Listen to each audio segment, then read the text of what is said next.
paróquia que tem o privilégio de ter Francisco como padroeiro, que está em festa nesse momento.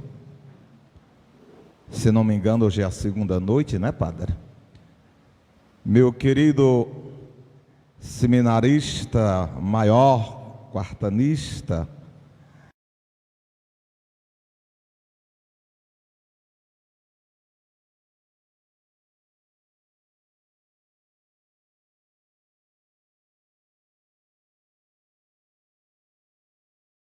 mas muito positivo, e Cristo gostou de Natanael pelo o homem positivo que ele era, pela sinceridade que ele tinha. E quando Filipe disse que tinha encontrado o Salvador Cristo, ele disse: de Nazaré sai alguma coisa que preste? Ele disse: não vamos discutir aqui não, vinde comigo e você vê o homem lá, o cara.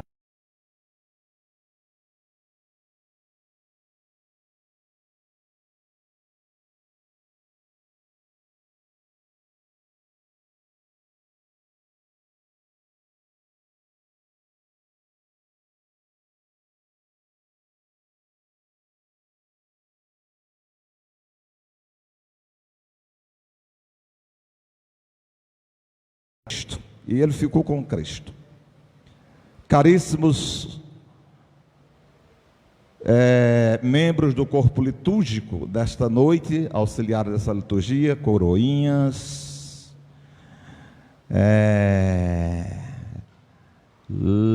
liturgos, os leitores, os proclamadores da palavra,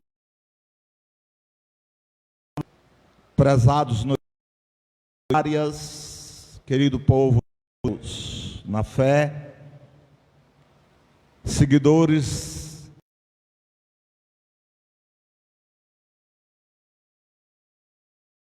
vocês estão aqui e é em massa, é porque vocês o admiram. Isso já é um bom caminho andado. Domingo não é mais a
o espírito está muitas vezes na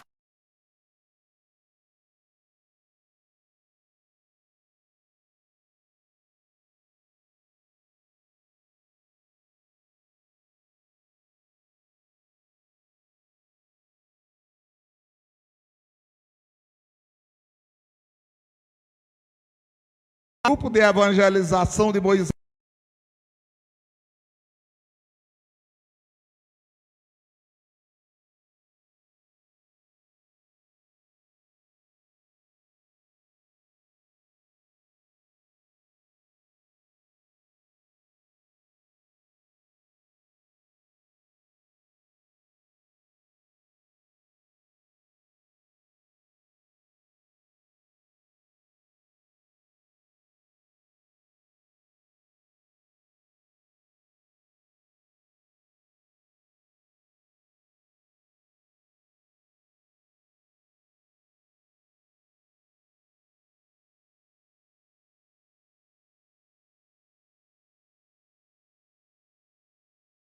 profetizaram em nome de Javé, isso é impossível.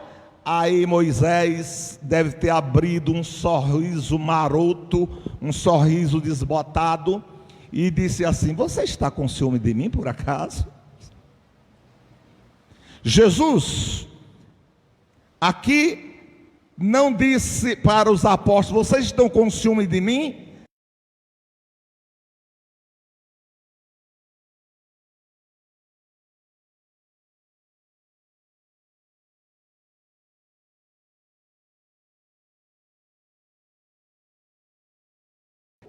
Jesus disse: o que é que tem? E que mal tem nisso? Quem disse a vocês que só vocês 12 é que tem que fazer milagre? E quem disse a vocês que só vocês 12 é que podem ter a primazia de conviver comigo, de ter a primazia da minha atenção, ter a primazia da minha amizade? João, Jesus, se for, teriam chamado João de baitola, com certeza, e duvidariam da masculinidade de Jesus. Mas eu estou dizendo isso porque aqui no Baixio não tem ninguém com a mente poluída, ou seja, não tem ninguém aqui com a mente maldosa. Tem por aí afora.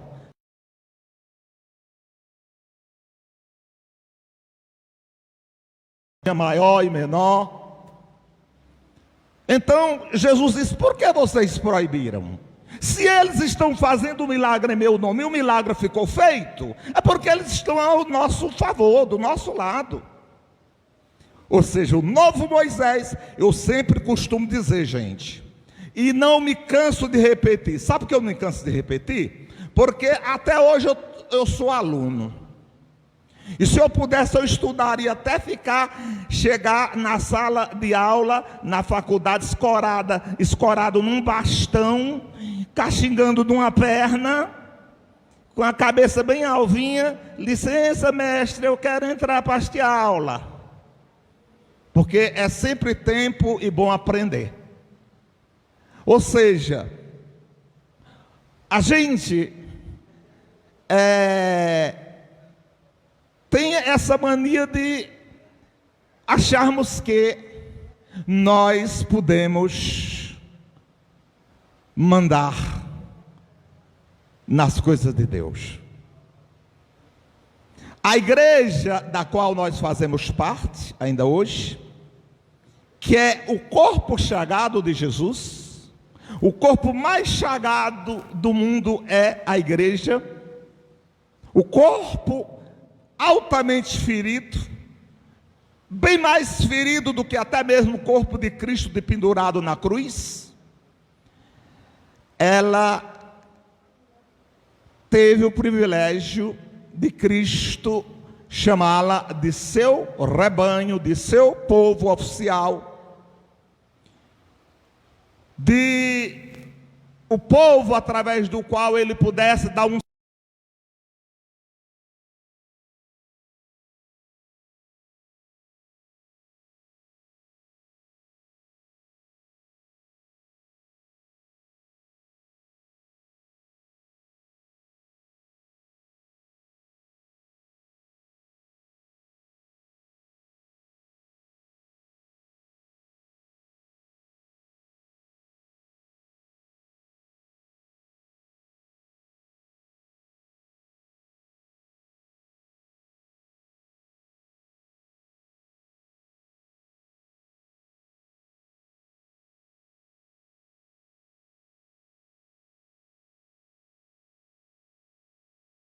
e ainda hoje tem por aí afora partido cristão.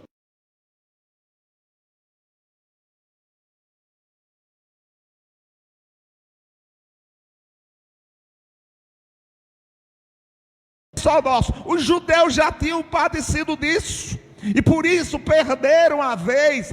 O cristianismo era para ter de fato partido da Judéia se os judeus tivessem se convertido a Cristo.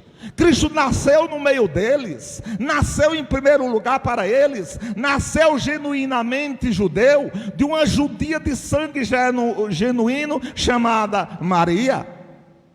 que teve um pai adotivo, José, genuinamente judeu, que nasceu.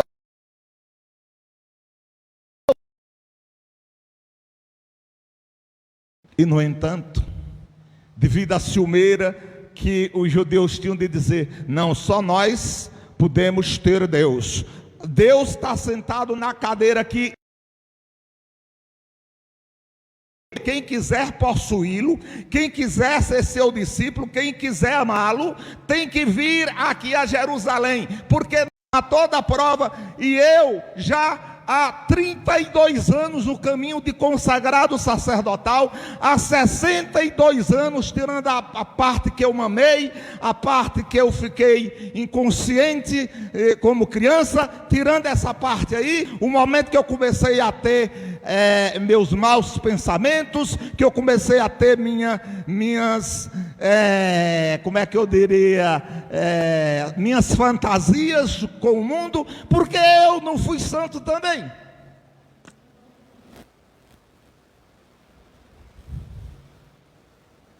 Será que eu fiz por onde? Será que eu correspondi? Será que eu cortei a mão? Será que eu cortei o pé? Será que eu arranquei o olho, como fez o Carlos Acutis, como fez Francisco de Assis? Olha, o tema da festa desse ano foi porreta, viu, Padre Reginaldo? Ótimo, beleza. Olha o tema central. Louvado seja meu Senhor pelos que, imitando Francisco, suportam enfermidades e tribulações. Parabéns, Padre, a você e a equipe que escolheu esse tema central da festa. Então, de parabéns. Sabe por quê? Porque aqui dentro está a Salve Rainha. Nesse tema, a Salve Rainha. A Salve Rainha, vocês rezam um texto? Rezam, né? Na novena o padre reza a Salve Rainha, reza, né? No nosso texto nós rezamos a Salve Rainha, eu acho que rezamos, né? Nas nossas orações particulares nós rezamos a Salve Rainha, sim. O que é que diz a Salve Rainha do mundo? Desse mundo em que vivemos? O que é que ela diz que ele é? O que é que esse mundo é? Do ponto de vista de uma das mais belas louvações a Nossa Senhora. Como é que esse mundo é? Ele é o quê? Hein, gente? Para vocês, e uma salva de palmas para elas.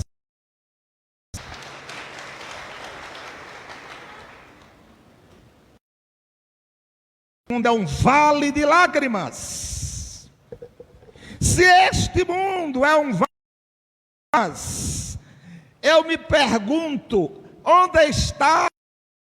Do que é a felicidade? Se fala tanto de felicidade, como se felicidade fosse um substantivo, felicidade fosse um objeto, felicidade fosse um ser que se acoplar a nós e dizer, aqui está a felicidade, a bichinha aqui, eu com ela aqui de banda. O que é a felicidade? Como é que podemos falar de uma felicidade num vale de lágrimas? No vale de lágrimas, falar de consolações, consolação. E nas consolações, há momentos de alegria, há momentos de prazer em determinados instantes da nossa existência. Mas o que encalha com o que nós somos é exatamente a cruz. E a cruz nada menos do que padecer, do que sofrer. Francisco de Assis, tanto amo, eu também amo. Seminarista franciscano por 3 anos, comi do mel e bebi do fel de ser seminarista capuchinho, como também comi do mel e bebi do fel de ser seminarista secular, ainda hoje pago o preço, mas entendo que é por aí o caminho. Por quê? Porque nós quando a gente só estou com 2 anéis no meu dedo, Cristo, o outro que é o da formatura. Mas nenhum deles saiu da Serra Pelada, saiu do barranco da Serra Pelada, ou de qualquer outro lugar onde se explora o ouro em forma bruta, para estar aqui, estarem nos meus dedos, tiveram que levar fogo do joalheiro, com aquele bicho que joga fogo, maçarico. O joalheiro, eu digo que eu já vi um joalheiro transformando um anel em uma aliança.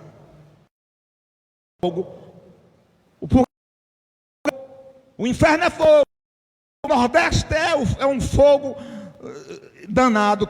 Pensei que ia me derreter, o restinho da gordura que ainda tenho. Pois não, é do sofrimento. Francisco, isso. Quando o sofrimento, falando com o Frei Leão numa jornada, numa caminhada, ele disse: ô Frei Leão, você sabe o que é a perfeita alegria? Frei Leão: não, pai, eu gostaria de saber a sensação que eu vou dizer agora.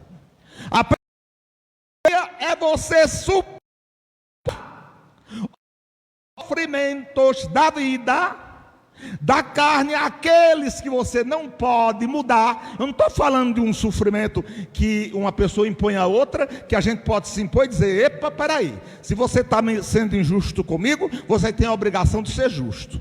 Esse sofrimento aí, não estou falando desse aí não, desse tripudiar de uma pessoa sobre outra. Eu estou falando dos sofrimentos de falta de saúde, da doença, das limitações físicas,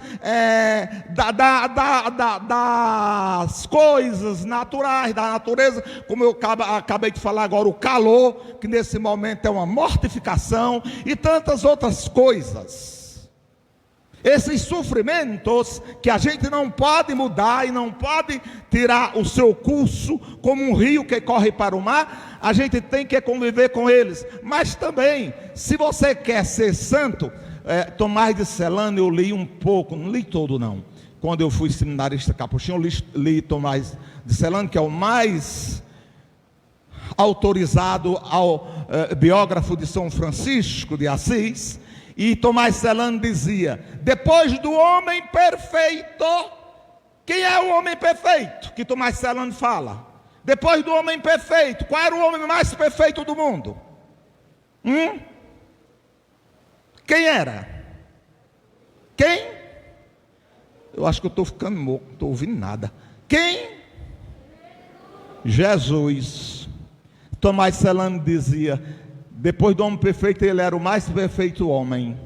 E aqui eu abro um parênteses para descontrair vocês. Diz que uma senhora, às vezes a gente bota sempre a culpa nos outros.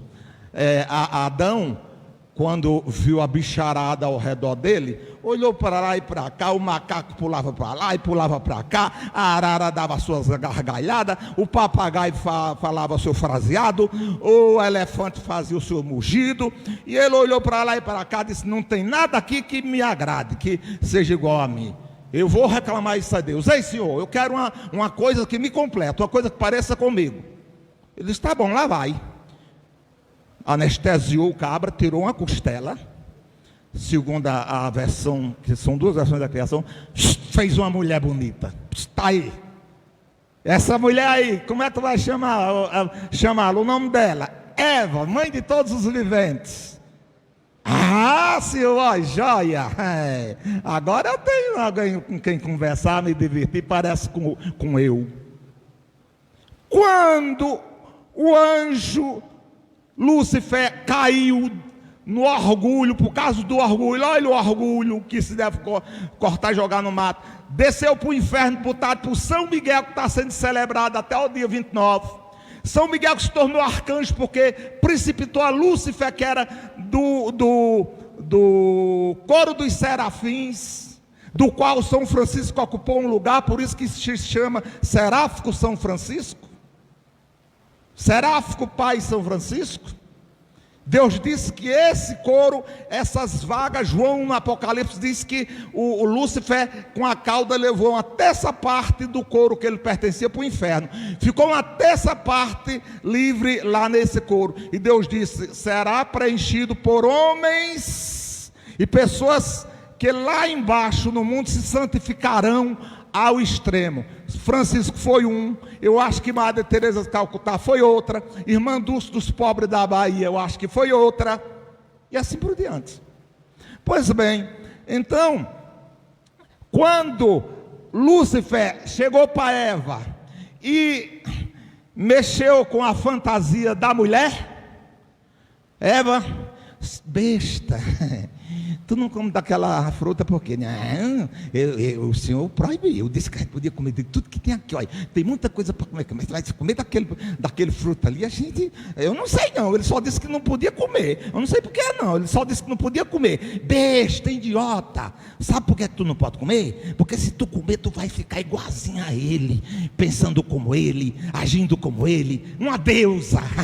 Ele prometeu, o pai da mentira, que promete e não faz. Tu vai se tornar uma deusa. Aí Eva, pá, comeu. Se viu no que era. Não subiu, desceu. Aí ela disse: eu não vou pagar esse mico só. Adão, meu velho, ei, meu lindo, vem cá. Adão, apaixonado pelo mulheraço que Nosso Senhor tinha tirado da costela dele, botado ali do lado dele, etc, corre e tal. Aí disse que Eva, vem cá, come desse fruto, vê como é bom. Adão comeu. Quando Deus vem cobrar, aí a história de botar a culpa no outro. Senhor, a mulher que tu me deste, quem disse, Adão, que tu estavas nu? Quando foi que tu descobriste nu? Eu conversei todos os dias, todo o tempo com vocês aqui nesse jardim.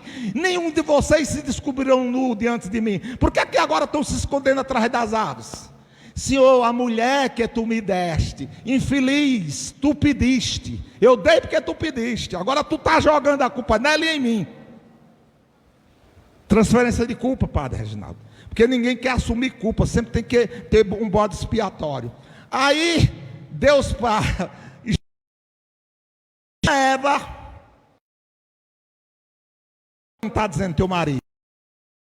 Aí Eva disse: meu Senhor. Aí Deus, para completar a brincadeira, para a serpente, e aí a serpente disse: não tem mais em quem botar a culpa, eu vou levar. Levou. Nós temos essa mania de, pelo que a gente é, que a gente não foi.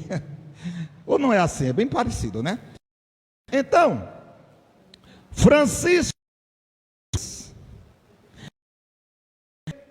disse: irmão Leão, está em a gente aceitar o tema da festa de 2021, de outubro de 2021, lá da paróquia de São Francisco, da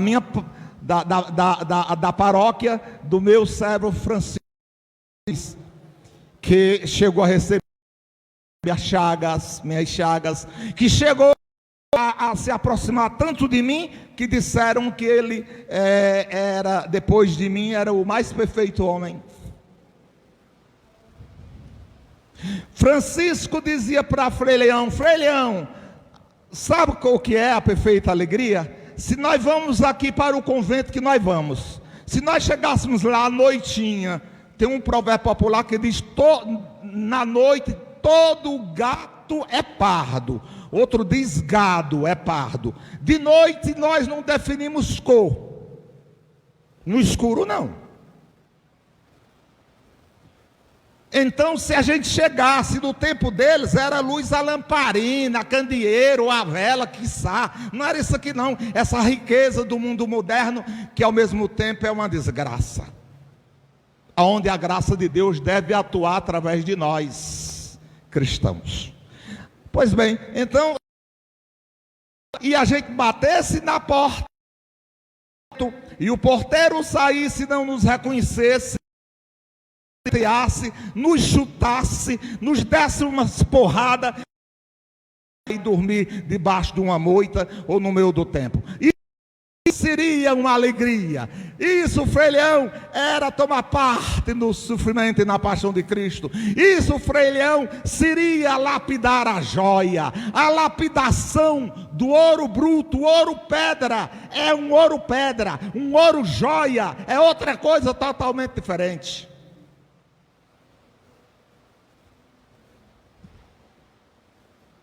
Mas nós não aguentamos provações. Nós não aguentamos sofrimentos. Nós não aguentamos. Nós só lembramos de Deus.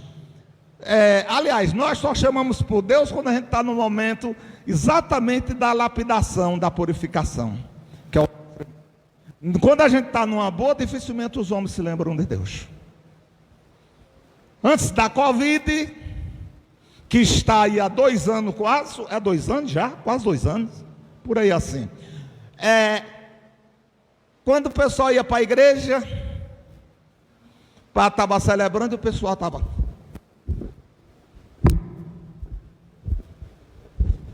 Se o relógio fosse de um banha-ouro fraco, quando chegasse em casa já estava manchado. De tanto o dedo suado passar por cima. Para saber o tempo que se estava dedicando à louvação a Deus, à celebração a Deus. Porque eu quero ir para casa ligeiro, eu quero ir para casa, eu quero brincar com aquele bichinho danadinho, que tem luz, que tem lanterna, que canta, que fala, aquele bichinho lá, que distrai. Interessante que eu vi um vídeo que disse assim, uma família inteira foi visitar uma avó que estava se sentindo sozinha. Aí a família chegou lá, sentou-se na sala de estar com a avó ficou num canto lá sentada, e cada um com aquele bichinho lá, viu, padre Reginaldo, com aquele bichinho lá. Ou seja, ninguém estava conversando com a vovó. A vovó continuou na solidão, a casa cheia, mas ninguém estava com ela.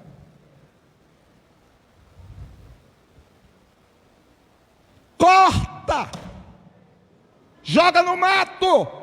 Queres entrar no reino do céu? Corta os vícios, corta as maledicências, diminui tua língua.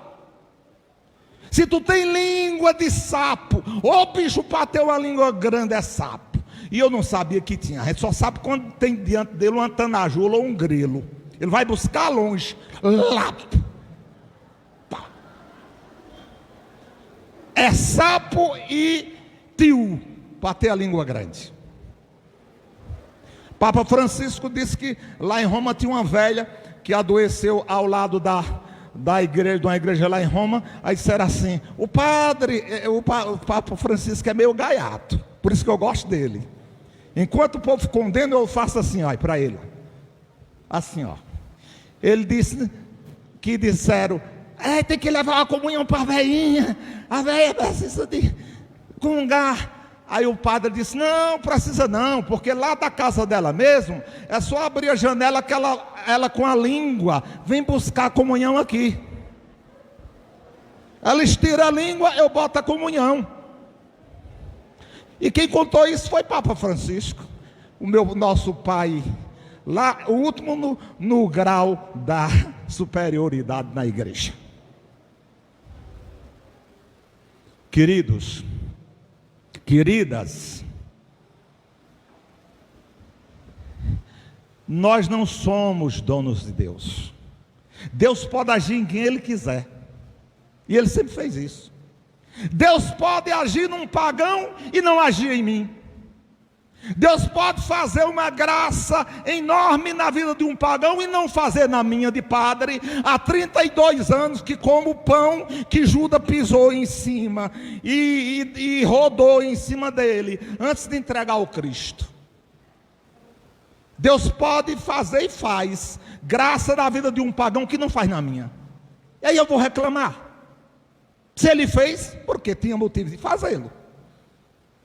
Agora, que tem muita gente que exagera, tem. Por exemplo, eu vou encerrar. Paulo, que eu quero muito bem a Paulo, demais. Paulo é o mais lido na igreja, se vocês prestaram atenção na liturgia, é o mais lido na segunda leitura. Paulo, ele inventou, melhor seria que ele tivesse ficado calado, ou se ele falou, ele esclarecesse, para não dar margem a bisbilhotagem, digamos, né? Ele falou de um espinho que ele tinha na carne, que ele tinha rezado ardentemente ao Cristo para tirar dele esse espinho da sua carne, rezou apaixonadamente, ardentemente, e quando viu a resposta de Cristo, Cristo disse: não, o espinho vai ficar em sua carne. Agora eu vou dar a graça de você suportar o espinho. Se der espinho na carne, ele o espinho. O estágio popular diz: Deus não é maior do que você, não concede. Ele não concede o pecado faz, mas como sabe arbítrio de acertar ou de errar, de ou não querer, de ser ou não ser, então Deus permitiu o sofrimento. Ele permite a cruz, o Satanás, que aquela pessoa ali que está se afoitando demais, sendo santa, ai, o Papa está fazendo coisa errada na igreja, como eu vejo aí muito vídeo. Ai, porque a santidade está... Ai, porque bando de trouxa, de bobos. E quando vocês verem esses bobos, vocês os amem como irmãos. E é interessante, tem deles que fala na frente de uma biblioteca. Primeiro sinal de gente mesquinha é escolher para dar entrevista na frente de uma biblioteca. Que daquela biblioteca, talvez ele não tenha lido 2 livros, não tenha lido sequer 2 livros, mas diante de uma grande biblioteca, o que é que vai parecer? Hein, Felipe? Porque ele não escolheu um canto de parede, uma parede limpa. A sabedoria não está aqui? Nessa caixa craniana? Ou seja, quando vocês virem essas pessoas botando as patas, os pés pelas mãos, vocês tenham pena, amem as pessoas, mas o que eles estão dizendo, tenham cuidado. Tenham muito cuidado, porque Paulo disse esse espinho. Aí os teólogos até hoje perguntaram: que espinho era esse? Eram os apóstolos que eram judeus no início, que não queriam abrir mão para a evangelização dele entre os pagãos, entre os povos não judeus, e ficavam pegando no pé dele. Isso seria o espinho? Seria uma doença que ele tinha e queria ficar curado para ser mais apóstolo, servidor ainda? Não descobriram ainda. Seria a discussão que o primeiro concílio na igreja foi o de Jerusalém, e quem provocou foi Paulo, com um atrito entre ele e Pedro. Perguntar: teria sido isso? Aí chegaram a até dizer: seria um sentimento afetivo, homoafetivo que ele tinha, e ele se repudiava. E agora eu chamo a atenção de vocês para uma coisa, presta atenção. Paulo é o único que condena a homoafetividade, condena taxativamente.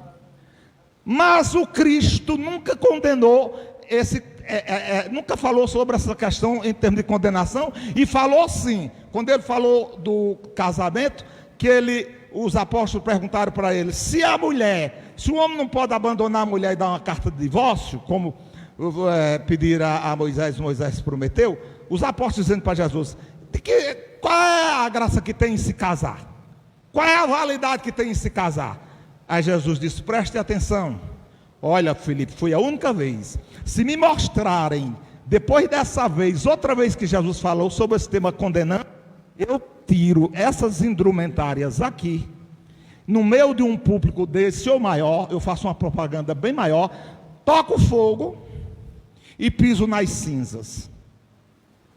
Se me provarem que o Cristo condenou o que Paulo falou, agora, ficar entre o que Paulo falou, a quem é que eu vou obedecer? A quem é que eu vou seguir mais de perto? Claro e evidente que é o Cristo. Vou respeitar. Ele era radical e todo convertido. São Francisco era um radical convertido, ele tinha suas ideias radicais. Paulo foi um convertido, ideias radicais. Santo Agostinho viveu misérias na vida, converteu, virou um radical. Sou convertido para não ser radical. Os outros vivam mais santo do que eles, para não serem parecidos com eles antes da santidade deles. Porque Jesus disse para os apóstolos assim, olha, há eunucos naquele tempo de Jesus eram homos afetivos, há eunucos que são feitos pelos homens, eram os que eram feitos para cuidar das princesas e rainhas nos castelos, eram castrados, eram eunucos. Aí ele disse, há os que nasceram do ventre da mãe. Jesus reconhece um fenômeno que vem do ventre da mãe. Por isso, Padre Reginaldo, eu vou entender a posição do bispo de Mossoró naquele tempo, que ele questionou, disse, vixe, vai dar um problemaço lá em Roma. Porque do jeito que Roma é dogmatista, mas não deu. Porque Roma reconheceu que ele tem razão. O Cristo disse, aos que vêm do ventre da mãe. Então Cristo é um bobo? Era um analfabeto? Não sabia o que estava dizendo, falando?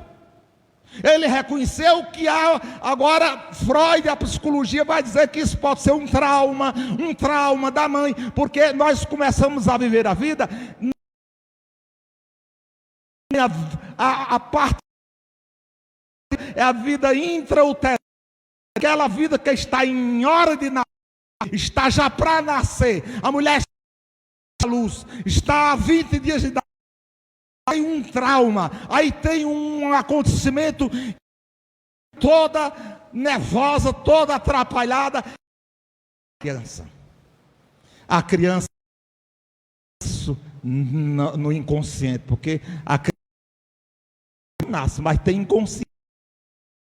Por isso Cristo disse, aos que a mãe, mas não, ele não disse que não entraria no reino do céu como Paulo disse. E há quem diga que Paulo falou que eles não fariam parte do reino, não era do céu. Paulo não é dono da chave do céu, que ele não é São Pedro para ser dono da chave do céu. Ele estava falando que não faria parte do conjunto da evangelização, do conjunto da missão da época.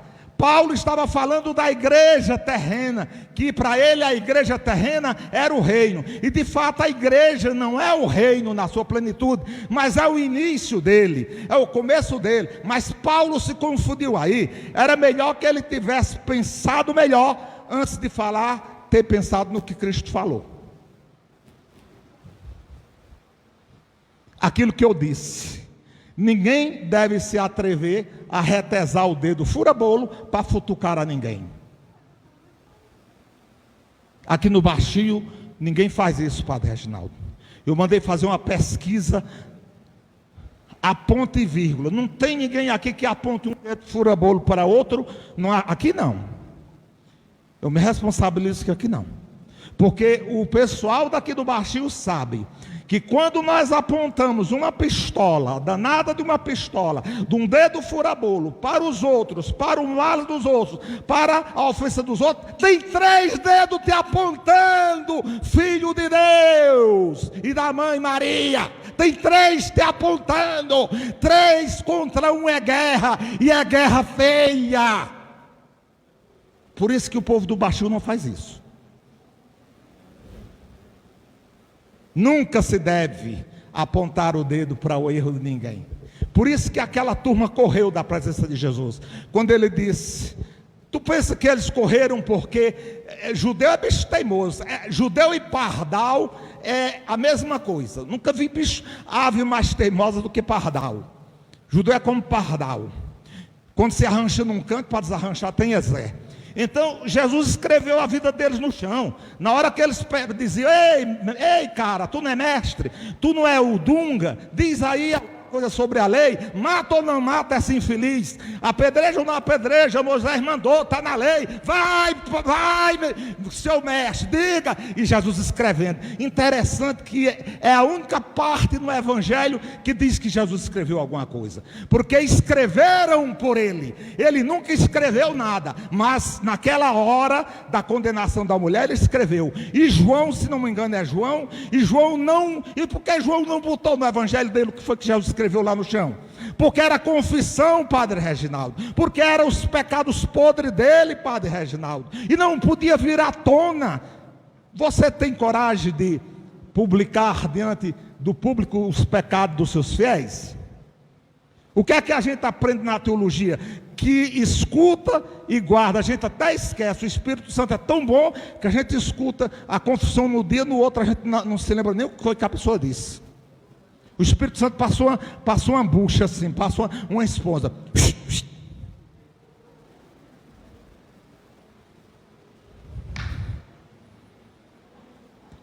Quando eles olhavam, eles disseram, o que é que aquele maluco está escrevendo? A gente está pedindo a opinião dele. Ele disse que é mestre, veio reformar a lei, veio transformar a lei, e a gente está perguntando a opinião dele. Ele está escrevendo, se fazendo de leso, de desentendido, não escuta ninguém.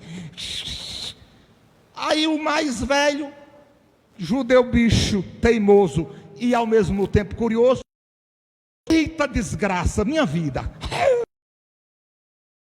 quem te quer, essas pedras. Aí o Jota correu porque o que foi? Vixe, eu também estou. Aí mais novo, eu pensei que quem tinha mais pecado era, mas pelo evangelho que são os mais velhos, são os mais pecadores. E eu até um tempo atrás eu achava que os jovens pecavam mais do que os velhos. Não. João disse que saíram pelos mais velhos até os mais novos. A pistola. Quem usar a pistola está longe de pisar nos rastros de Francisco de Assis. Pode até admirar, pode até fazer aquele. Eu acho interessante que o povo simples lá da roça chega nos pés do santo. Aí uma maneira de falar que aquele santo é tão santo que ele não tem coragem de ser santo, não tem coragem de imitar, que eles chegam e dizem assim: Francisco de Assis, você tem que interpretar esse esse tem coisa por trás. Ele pode ser santo, eu não posso. Quem disse, Dona Maria, que tu não pode ser santa, mulher? Ao teu jeito, do teu modo, na tua casa, na tua roça, lavando tuas louças, varrendo o teu terreiro, cuidando do almoço da tua família. Quem disse que tu não pode ser santa tanto quanto Francisco de Assis? Quem disse isso? Então agora eu findo dizendo, quando na pandemia queriam correr para casa para terminar logo a missa e ir para casa, quando chegou a hora de estar em casa, aí ficaram: abra as igrejas, abra as igrejas, abra as igrejas, bispo, padres, abra a igreja. Por que essa fome de igreja só agora? Por que essa fome de celebração despertou ligeiro diante de um bicho que ninguém nem vê. Eu ainda não vi esse infeliz, morro de medo dele, porque ele prostou de joelho, desde os Estados Unidos, que sempre quis ser o dono do mundo, a polícia do mundo, passando pela Inglaterra, da imortal Rainha Elizabeth. Todo mundo morre nesse mundo, todo mundo vai para a eternidade, e Elizabeth segurando aquelas coroas de 3 andares na cabeça, todo ano, abrindo o parlamento. E toda é durinha. Passando pela Inglaterra, passando pela França, Paris, passando pela Alemanha, todos os países ficaram de joelhos e dizendo: ai meu Deus, me livra desse bicho, ai meu Deus, me livra desse bicho. E quem é que vê esse bicho? É só os cientistas que tem um telescópio, tem um bicho lá que é maior do que a lente dos nossos óculos, quando bota, vê o bicho lá cheio de perna, pequenininho, do tamanho de nada, metendo medo em todo mundo.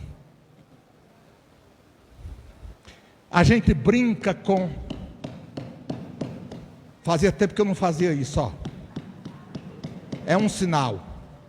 A gente brinca com o sagrado porque quer. A gente brinca com a vida porque quer. Mas creio em Deus só, Criador. Em Jesus Cristo, o único Filho nosso, Senhor. Foi concebido pelo poder do Espírito Santo. Nasceu da Virgem Maria, padeceu sob Pôncio